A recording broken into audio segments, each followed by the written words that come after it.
لله وحده والصلاة والسلام على من لا نبي بعده. أما بعد فأعوذ بالله من الشيطان الرجيم. بسم الله الرحمن الرحيم. هو الذي بعث في الأميين رسولا منهم يتلو عليهم آياته ويزكيهم ويعلمهم الكتاب والحكمة. صدق الله العظيم. یہ علم و ہنر کے گہوارے تاریخ کے یہ شہپارے ہیں. ہر پھول یہاں ایک شعلہ ہے، ہر درخت یہاں ایک مینارہ.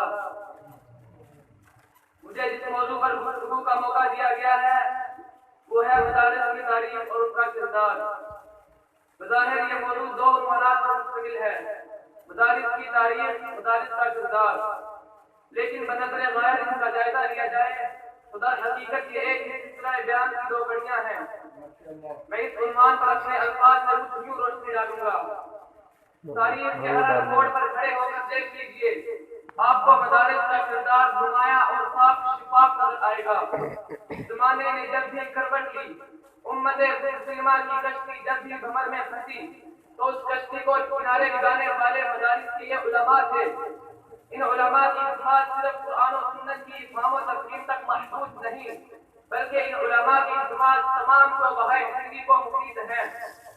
خواہ وہ تصنیف و تاریخ کا میدان ہو یا دعوت و تبلیغ کا، وعظ و خطابت کی گنگا ہو یا خانقاہ کا صوفیانہ نظام. غرض یہ کہ ان مدارس نے ہر شعبے میں امت کی رہنمائی کے لیے ایسے رجال پیدا کیے کہ جن کی پاکیزہ سیرت سے تاریخ اسلام کے ابواب روشن ہیں. سامعین محترم، اگر آپ مدارس کے اصل کردار کو سمجھنا چاہتے ہیں تو آئیے میں آپ کو تاریخ کے دو اہم واقعات سے متعارف کرواؤں. اسلام اور عالم اسلام پر دو ایسے عظیم خطرے پیش آئے جن سے اندیشہ تھا کہ یہ عالمگیر دین ایک خاص قوم و نسل تک محدود ہو کر رہ جائے گا. اسلام کی عالمگیر دعوت ایک کٹیا میں بند ہو کر رہ جائے گی. ایک تاتار کا حملہ جو 7ویں صدی ہجری میں چنگیز خان اور ہلاکو خان کے یاد میں ہوا، اور دوسرا استعمار کا حملہ جو ماضی قریب میں عالم اسلام پر کوہ گرا بن کے ٹوٹا. تاتاریوں کا حملہ ایک فوجی الغار تھی. وہ مسلمانوں پر بھوکے شیروں کی طرح جھپٹ پڑے. یہ حملہ اس قدر زبردست تھا کہ مسلمانوں کے خون سے دجلہ کا پانی سرخ ہو گیا. کشتوں کے کشتے لگ گئے، شہیدوں کے سروں کے مینارے بن گئے. تاتاریوں کا حملہ ایک فوجی الغار تھی. ان کے پاس کوئی تہذیب و ثقافت نہ تھی، کوئی نظام تعلیم نہ تھا. یہ محض طاقت کا نشہ تھا. اس لیے مسلمانوں کے لیے یہ حملہ زیادہ خطرناک نہیں تھا. جو قوم فاتح بن کر آئی تھی وہ مقتول ہو گئی.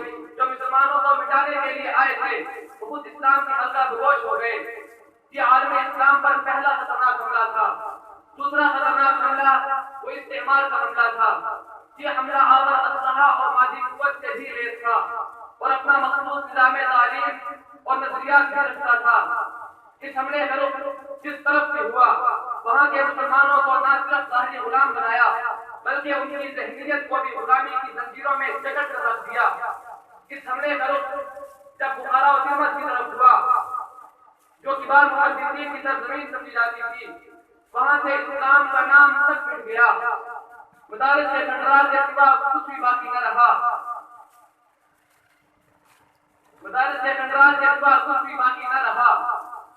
اور اس حملے کا رخ جب بر صغیر کی طرف ہوا، انگریز مادی و تعلیمی ہتھیاروں سے لیس ہو کر میدان میں آیا. تو جانتے ہو کیا ہوا؟ عام طور پر جب حملہ تیر و تلوار کا بھی ہو، تعلیمی نظام پر بھی ہو، تو نظر تلوار پر جم جاتی ہے، تعلیمی نظام کی طرف کسی کی توجہ نہیں جاتی.